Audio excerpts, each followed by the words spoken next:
I'm gonna have you say and spell your first and last name for us, bud. Jay Yeah. Trombley. Trombley. Oh man. First off, Jay, how are you doing, man? I'm doing all right.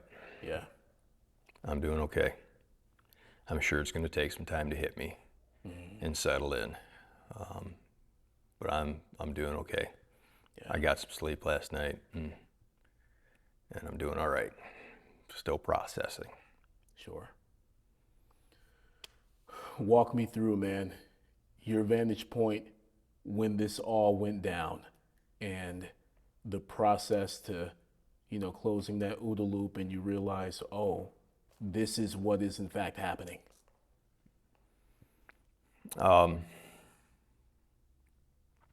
Standing in the hallway between our sanctuary and cry room, heard a noise, thought it was mechanical at first, turned to see people running.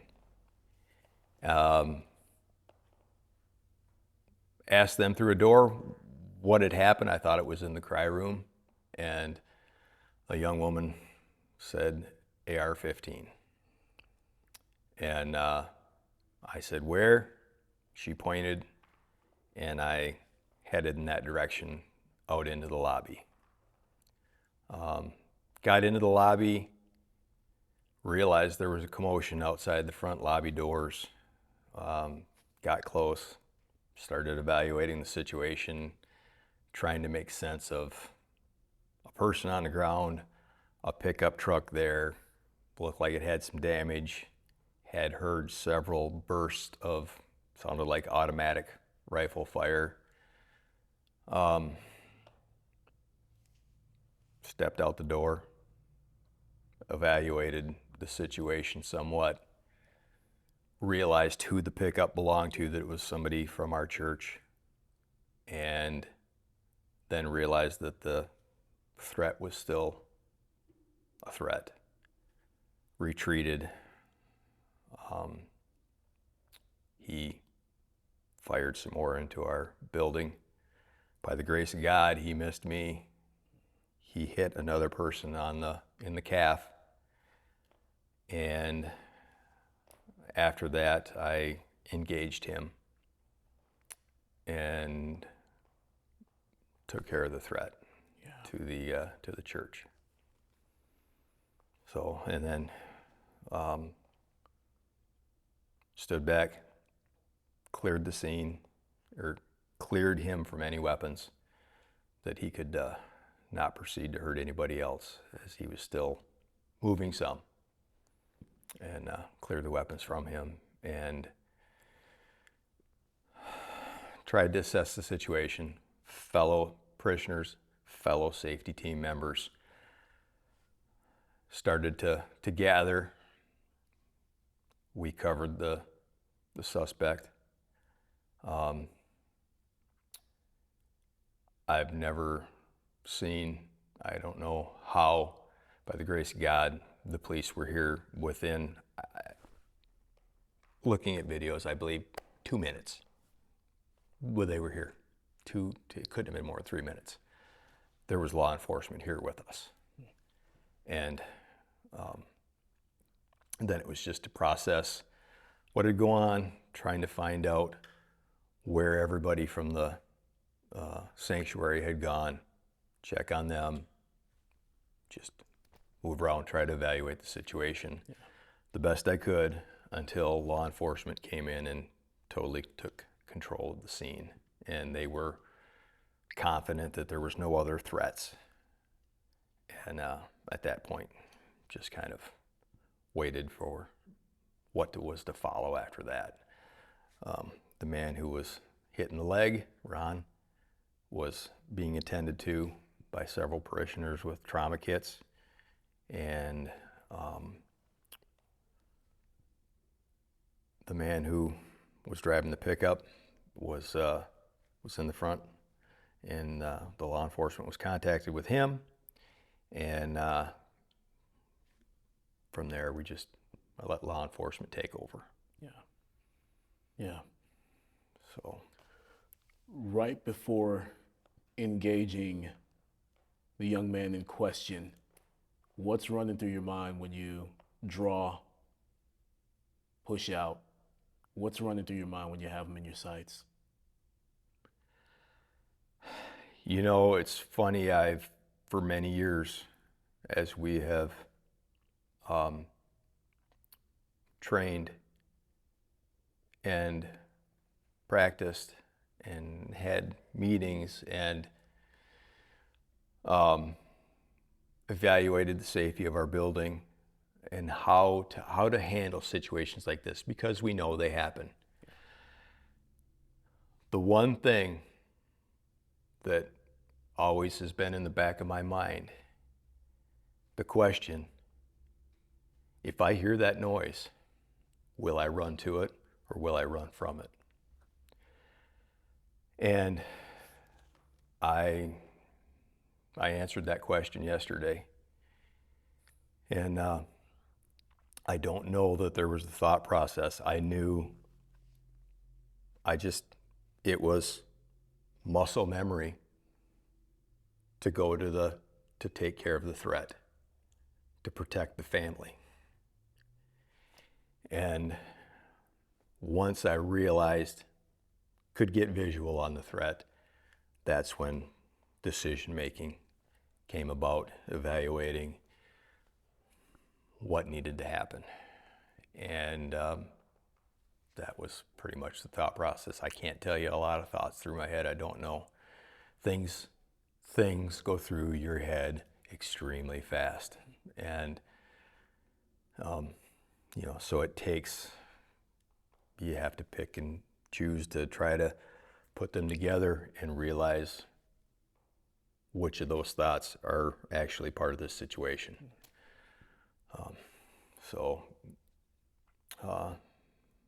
And then it was just, don't know what to think after that, It was, we found out that evil came to our door, but God's hand of protection was right over us. So many things happened that can only be God-driven, that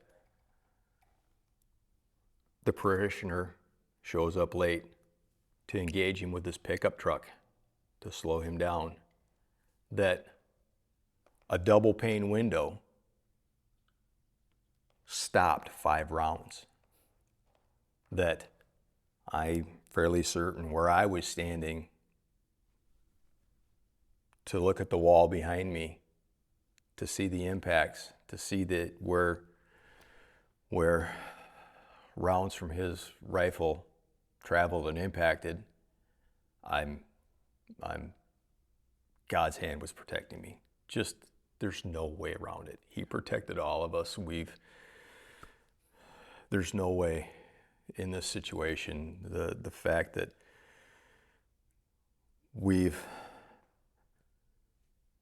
a decade ago, 2 men at this church brought this to the leadership to start this team. The people who we've worked with to train us, to come and work with us at our house of worship, and fellow godly men to help us protect our people. And then to have God just reach down yesterday and cover us in so much to help us knock the evil down, to stop the devil right there. And that 150 people didn't get hurt. No one was hurt. It was God's hands all the way. There's no doubt in my mind that He has worked through all of us and the people who have helped us learn, and the people who have helped us plan to do what we do around here, to make it an instinct, to protect our people, to protect our families. There's just no other way around it. Yeah. It's in God's hands. There's no way around it. So, it's just what we do. said earlier, this is your family. Talk a bit about that and why you would be willing to even put yourself in harm's way. You were very much in harm's way to protect the people at this church, man. Tell me a bit about that. Like I said, I've been here a long time at this church. Been coming to this church 15, 18 years, something to that effect. Now, I'm not even sure. It could be longer. Time goes by. I've seen the old folks that were so nice to me when I first attended pass on. I see their families. Many parishioners are big families here. But I've watched these kids grow. I'm watching them graduate. I'm going to graduation parties this year from watching these little kids grow. And they're my kids. I've seen them. Their parents are my family, my brothers. And they're my family. And that's what I'm going to do for them. You know, I didn't know. I trained for something like this that might happen. But I couldn't answer that question if you'd asked me Saturday whether I'd have ran to that noise. So, no, it's my people. They're my people. I was talking with law enforcement yesterday as we were outside, and one of them asked me if I had family here, or where's my family? And I pointed, and I says, well, see you over there by the fence, and then you kind of go all the way across over there by a dumpster. I said, it's all them people. That's my family. Every single one of them. Every single one of them. They're here. We're all God's children. We're all brothers. We're all here. They're the people I know. They're the people I protect. And it's not only here, wherever the situation would arise, I would do that for who's there. Yeah. It's something I've learned, something that's in me, I guess. Talk about the training that you guys have been doing, praying that this moment would never happen, but that you would be prepared in the event that it did. So early on when we started this, there was the men who helped organize this were highly skilled marksmen and had worked with us and helped organized classes for us to take. And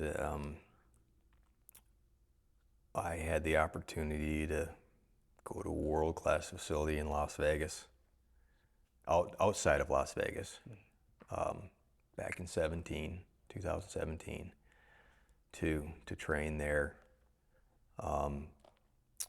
We've done a lot of training here. We had a private range that we could go to quite often, and we would take what we would learn at the professional ranges and use it there. We've had multiple safety training places from around this area that have come and worked with us. Some law enforcement, some hand-to-hand combat people, training to recognize the threat that would get into the building. Somebody that's not acting quite right. This company here from California, friends of ours, they came here and trained with us for 3 days and put on a free program, situational awareness program for our congregation after church one Sunday. And they also came back and we did a 4-day training weekend with members, just friends and family. So we've had, and these are good guys. They're some military training that pass it on. to us, and then try to make sure we get to the range and stay fresh, keep the muscle memory, and do just dry fire practice and pulling from your holster practice and holstering and unholstering, and just to continue to do it and make it muscle memory so you don't even think about it. Yeah. And so we just continually and keep up with that. We've had fortunate to have some exquisite training, in the years that we've been here to bring excellence, if we can, to try to bring excellence to our people. Yeah. Are most of you guys, or all of you guys, civilians? Yes. So Yeah. not law enforcement, not No. military. That would be jarring for a lot of people to think that regular people can develop the skill set to respond properly, appropriately to a threat like you guys experienced Sunday. What would you say to that? Yeah, I can understand that. I can understand that people might don't have the understanding that people would take that much time. They might, classify you as, something different than a person who's trying to protect people. They would see you as a person with firearms and that much experience as somebody who might be trying to harm other people. But, there's many quotes, that about why things like that happen, Bad things happen when good people do nothing, or something to that effect. So it's I guess it's, what's in your head you want to do, protect. If you have that, you want to protect people, you learn how to protect people. Yeah. The young man in question, he'd been here before. His mom was baptized here. What is it like for you sort of reconciling the fact that your pastor was trying to reach out to this guy and still this happened? That is hard to think that I was not aware until today. I don't think until they figured out who it was, and I don't recognize him in the few pictures I've seen. Mm-hmm. I'm sure I've seen him and interacted with him at one point, or said hi, or passed through from somewhere along the line. It's hard. It's hard to think that he was here, he was with our people, and we were trying to reach him. I'm not sure anymore about the circumstances for the young man, and it's hard to stop and think about it. And I don't know that I've stopped to put a person to what happened yesterday, now that you've said that. And that's, now that you've said that and you've asked me that, it'll be time to stop and think about that. I realize what happened yesterday, what my actions did.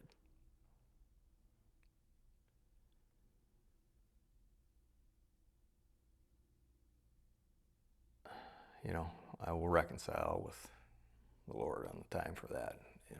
I was protecting His people. No, to stop and think that he was somebody's son. Somewhere around the age of my son. But evidently there was an issue that would make him do this. There's not, most people don't do things like this. Right. There was a problem.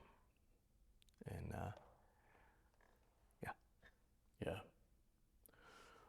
what's the one message you want to leave with people who, everyone around the country, they're aware of this story.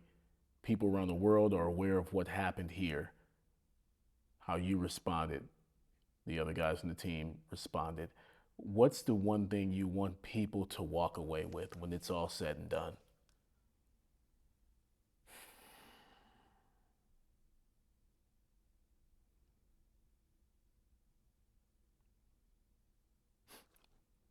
You are your own first responder.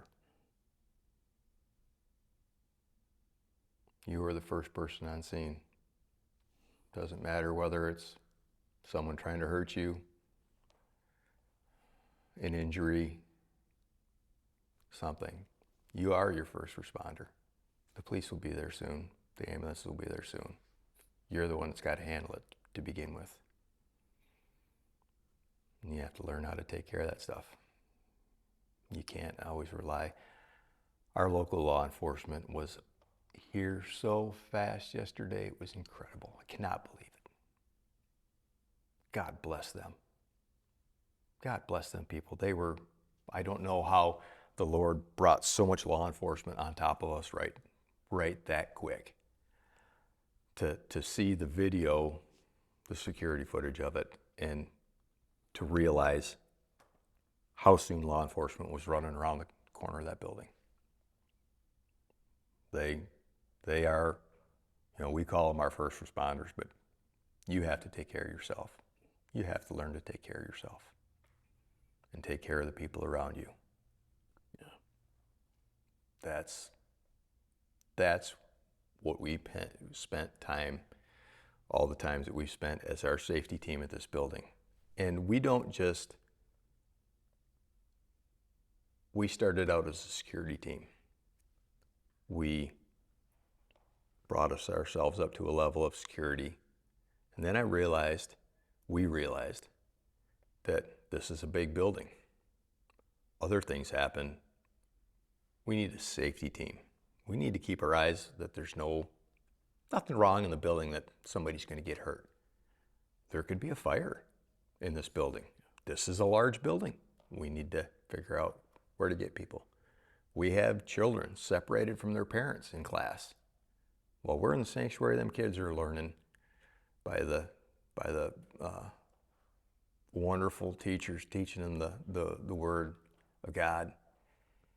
And we have to train them to know that if we tell them that we need to evacuate this building, how to take care of those kids, where to take them so that we can get them reunited with their parents.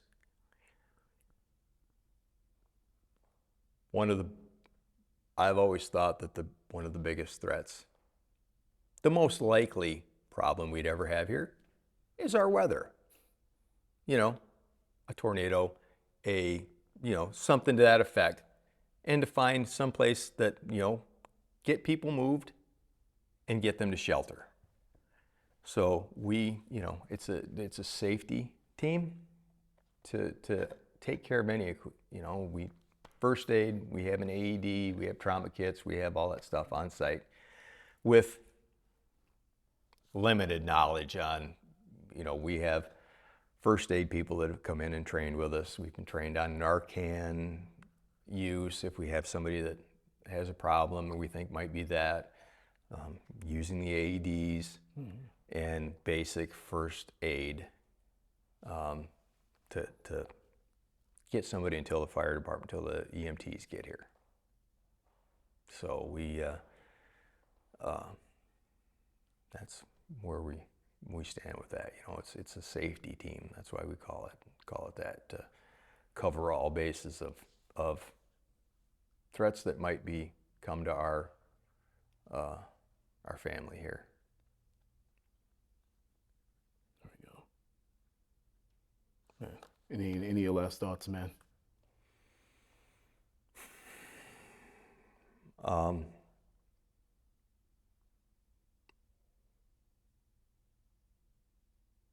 Never take anything for granted. Things happened that were very real yesterday, and by God's grace, I'm sitting in this chair across from you right now. I know that God's hand of protection was on all of us, just as tight as could be, to protect those who were here and how things happened, that we were able to save everyone in this building. God's hand of protection. Amen to that. Stay right there for just a second. Okay. Man.